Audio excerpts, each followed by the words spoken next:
Salam lestari, para pegiat perhutanan sosial bertemu lagi di pembelajaran virtual untuk pengembangan usaha di perhutanan sosial, dan kita sekarang masuk ke sesi materi ke-6 dan sesi ke-4 ya. Jadi kemarin kita sudah mencoba melihat bagaimana kalau kita mau nanam cabai gitu ya. Ini contoh kasus pertama tentang nanam cabai, dan teman-teman sudah dapat PR membuat list-list biaya yang sudah kita sepakati kemarin. Kira-kira ini masuk biaya tetap atau biaya variabel. Itu kunci pertama ya.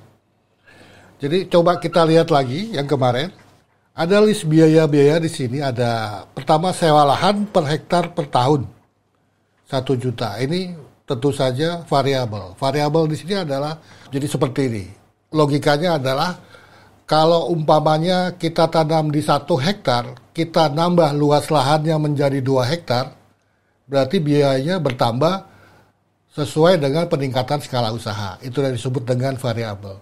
Jadi kalau 1 hektarnya 1 juta, kalau kita tanam 2 hektar tentu harganya naik jadi 2 juta. Seperti itu. Benih. Benih juga variabel. Semakin banyak kita nanam, maka akan semakin banyak benih yang kita butuhkan.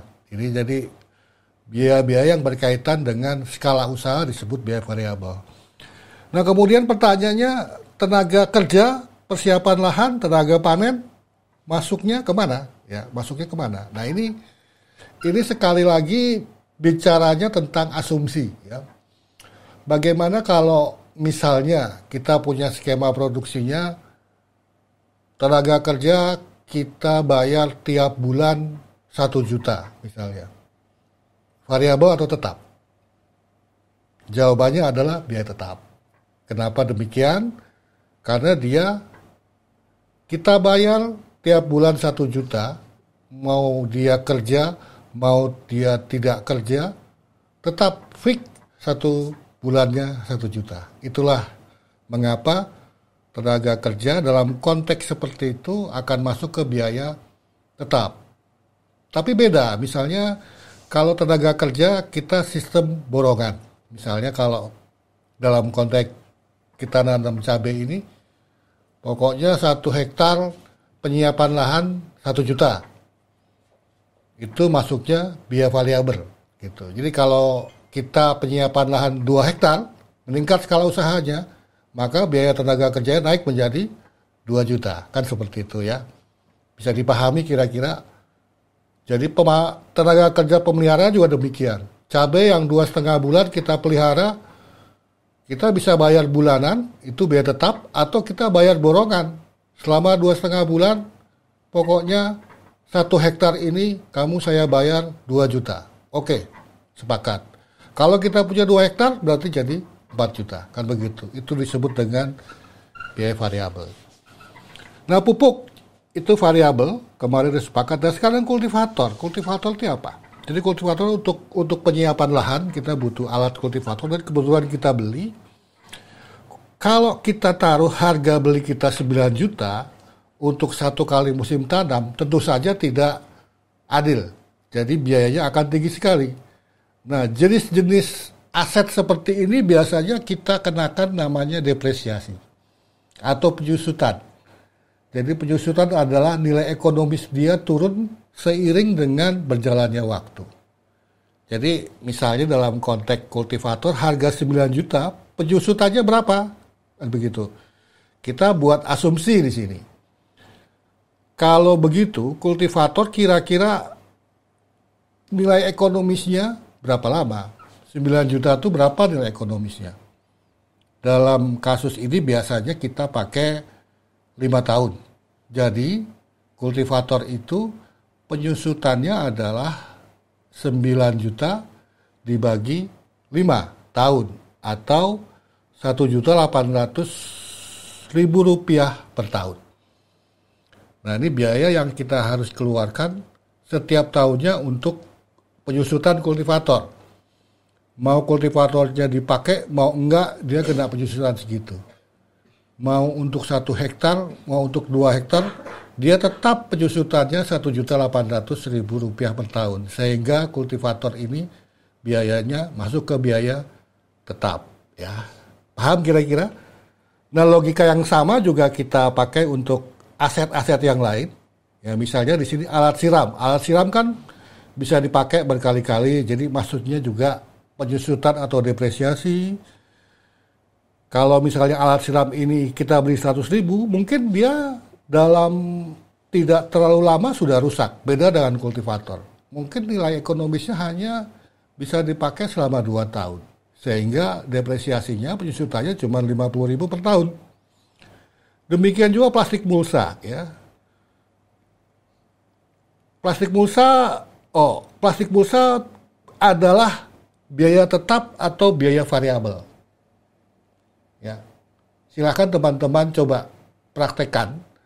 Apakah mulsa itu variabel atau tetap? Apakah kalau kita nambah lahan, plastik mulsanya nambah apa enggak?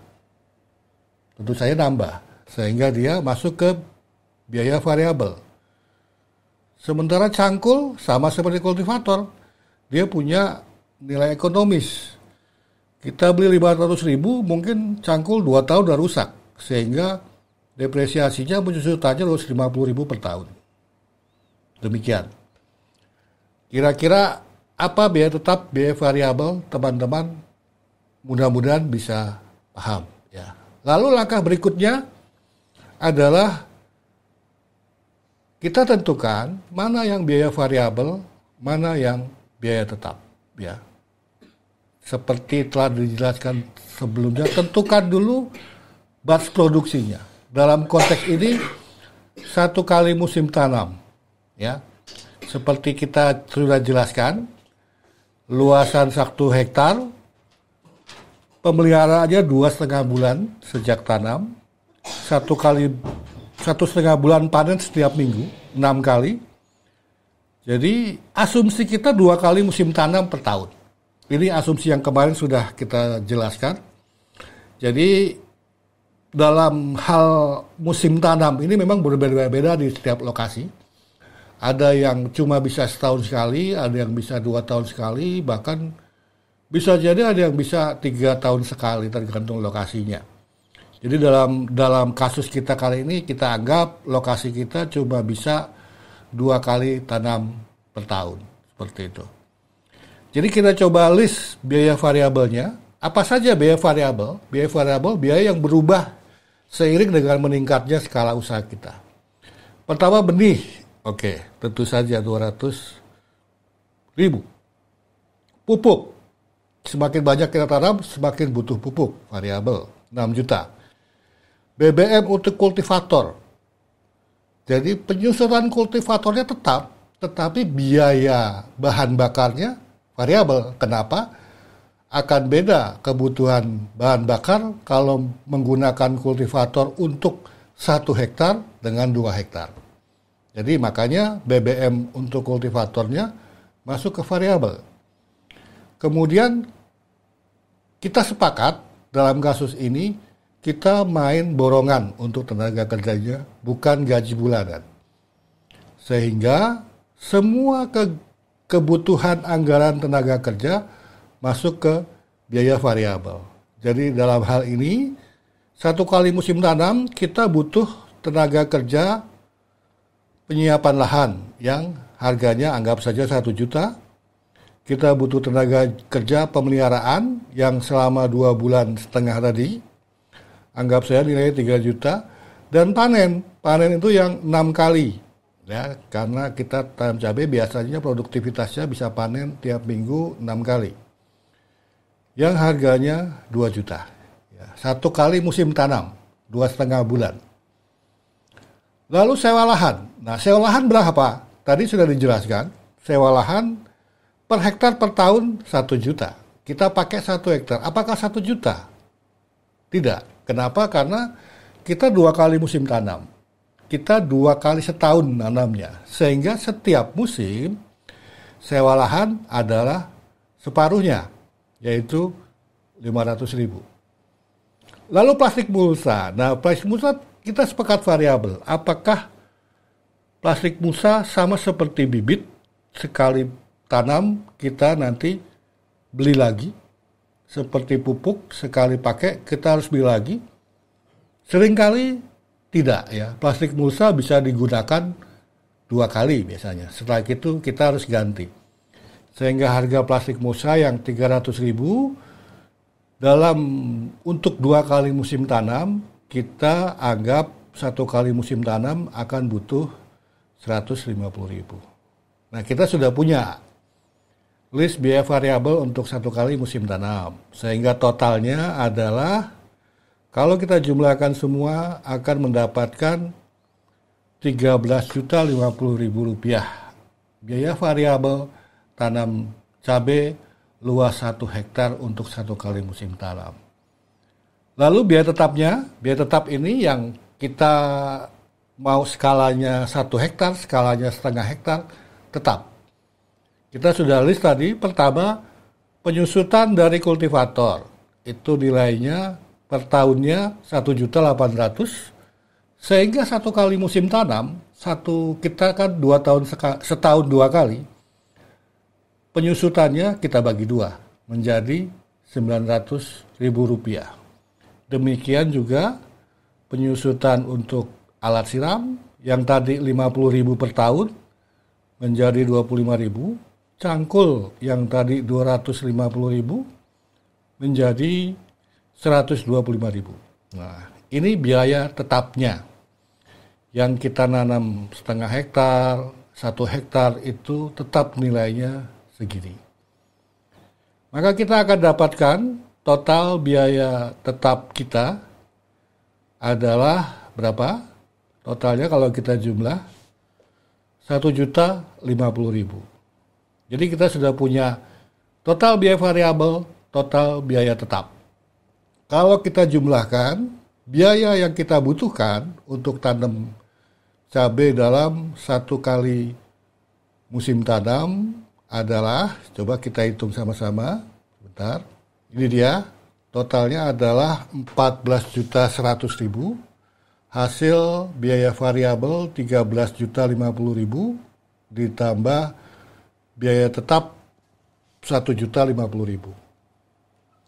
Nah, kita sudah dapat kebutuhan anggaran biayanya. Lalu kita coba lihat. Prediksi pendapatan kita berapa? 1 hektar itu berapa sih cabai bisa menghasilkan rupiah? Kan begitu. Kalau misalnya di lahan-lahan yang cukup produktif bisa sampai 10 sampai 12 ton per hektar. Tapi karena kita ini mungkin di bawah tegakan, mungkin tidak terlalu rapat, mungkin tanahnya kurang subur, anggap saja rata-rata kalau kita di lapangan, ketemu di lapangan, di lahan gambut, itu paling 3-4 ton hasilnya.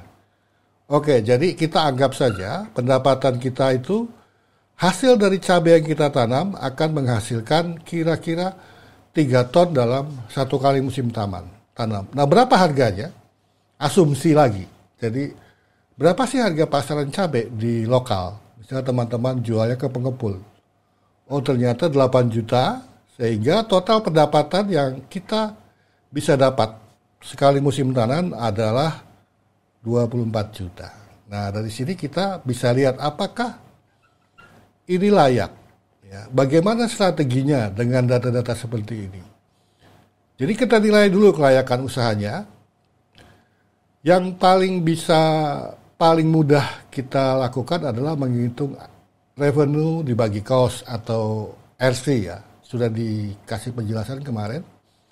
Jadi kalau kita hitung RC-nya, maka kita dapat angka total R-nya, total pendapatannya 24 juta, dibagi total biayanya 14.100.000 sehingga menghasilkan RC 1,7. Nah, RC ini cukup baik ya, cukup baik. Karena biasanya kalau pengalaman kita, kalau di bawah 1,5 tuh kita hati-hati. Walaupun bisa dilakukan. Kalau di bawah 1 jelas kita tidak bisa. Di atas 1 sampai 1,5 kita hati-hati. Tapi kalau di atas 1,5 sampai 2, ini sudah bisa dibilang cukup aman dengan mempertimbangkan faktor resiko dan diskon faktor yang lain, misalnya bunga bank seperti itu yang biasa dipakai. Kalau di atas 2 itu sempurna ya, semangat untuk bisa kita lanjutkan. Jadi dalam kasus ini RC 1,7 sudah cukup baik. Lalu skenario seperti apa? Karena kita tadi pakai asumsi, harga asumsi biaya, kita coba hitung HPP. HPP itu harga pokok produksi. Berapa sih harga yang harus kita bayar untuk bisa memproduksi 1 kilogram cabai? Caranya adalah tentu saja total biaya dibagi total biaya 14.100.000 ya, dibagi 3 jumlah produksi kita, sehingga kalau kita hitung kira-kira rupiahnya kita akan dapat sekitar 4.700-an per kilogram. Maksudnya adalah kalau harga cabai di bawah 4.700 maka kita rugi. Tapi kalau harga cabai di atas 4.700 maka bisa dibilang kita ada untungnya. Jadi strateginya adalah jangan jual cabai di bawah 4.700. Cari pasar cabai yang bisa memberikan nilai di atas 4.700 agar kita bisa dapat keuntungan. Kira-kira gitu penggunaannya. Saya rasa cukup sekian untuk sesi keempat. Sampai ketemu di sesi berikutnya. Salam lestari.